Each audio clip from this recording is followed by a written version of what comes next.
Hello out there, all you epiphling and ephemera. Welcome to Umbral Free Radio. I'm your host, Priestess Lakeney. Frost has been freed from the Black Spiral Dancers, however, he has yet to return to the Sept. Until he returns to reclaim his position or chooses not to do so, Bloody Laughter remains Alpha of the Far Dawn. But a sense of question hangs in the air. This week's first spotlight is going not to a person, but a local organization that's recently cropped up, which really deserves all the support we can give it, the Garu Gazette. This mystery magazine cropped up not long after we did. And I know what you're thinking, but Lakeney, aren't they your competition? Not at all, my dear viewer. The Garu Gazette is a first-rate publication put out by a dedicated team. And what's more, they're a little more serious journalism, where I freely admit to being a news commentator. It's well worth a read. Now I'm going to shut up on this topic before someone accuses me of having a paid sponsorship. Shifting gears a little bit, let's talk about our newest Cliath, Cutting Truth. From his first day on set, Truth has taken a lot of flack for his opinions, which he voices loudly and often. But I don't know anyone who runs their mouth brazenly when they probably otherwise shouldn't. Perish the thought. Fact of the matter is, more often than not, the man has a point. Back when he was a cub, Truth offered to take on the punishment meant for Adam, a Hamid-born Garal. Why would he do this, you might ask? Well, for those who don't know, and I admit, I didn't know until this situation came up, Garal tend to need a sense of community and people to protect and nurture. It's in their natures. When they're separated from that, it can send them spiraling toward the worm faster than you can say Hirano. When this information was made known, without skipping a beat, Truth volunteered to shoulder the punishment for him, as a fucking cub. That was the moment that Cutting Truth first earned my respect. He didn't stop there, though. Throughout his time as a cub, Cutting Truth did not hesitate to speak his mind, much to the annoyance of the more experienced guru around our sept.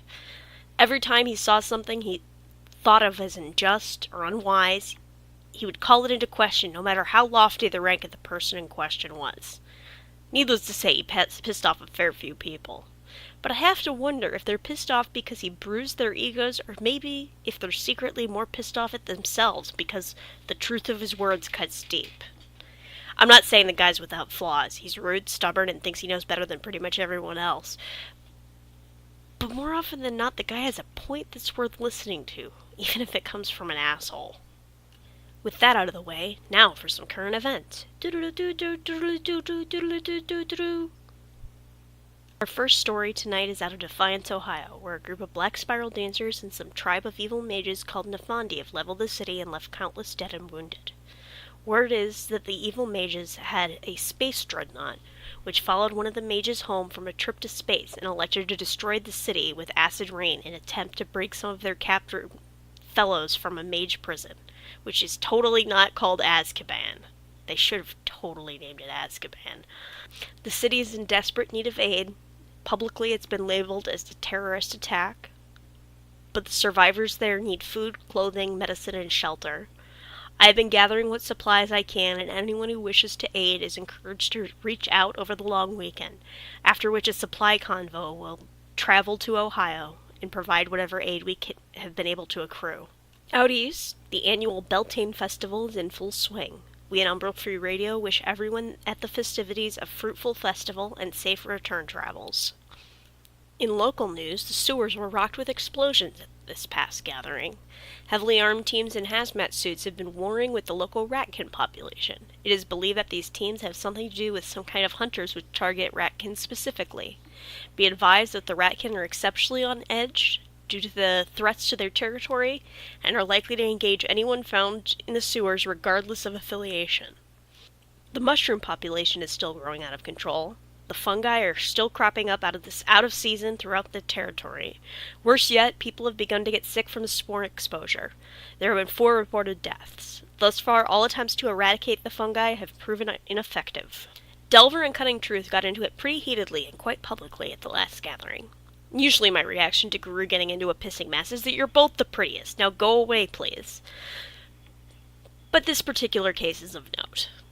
When Cutting Truth came back from atrocity, he was grotesquely disfigured and tainted. He sought the warders for cleansing, however they were unable to purge the taint from him, so he called for Delver's aid, and Delver turned him away.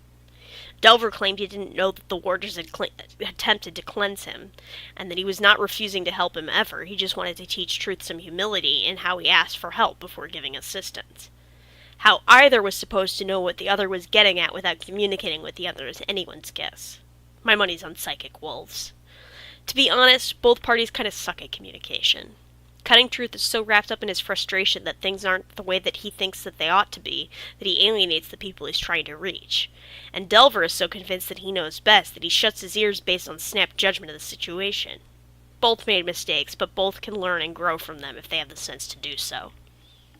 And with that, I will conclude our broadcast, a little shorter than we have in the past, on the note of communication. No one is an island out there, but it can certainly sometimes feel that way. Communication is the bridge that allows ideas and experiences to flow freely from one being to another. Nobody's perfect at it, but we all need it, from the lowliest insect to the cats and wolves and humans and whatever else is out there. We're doing it right now, and it is my hope that we can continue to bridge the gap between this crazy mess of peninsulae we call existence. With that, I've been Priestess Lakeney with Umbral Free Radio, signing out.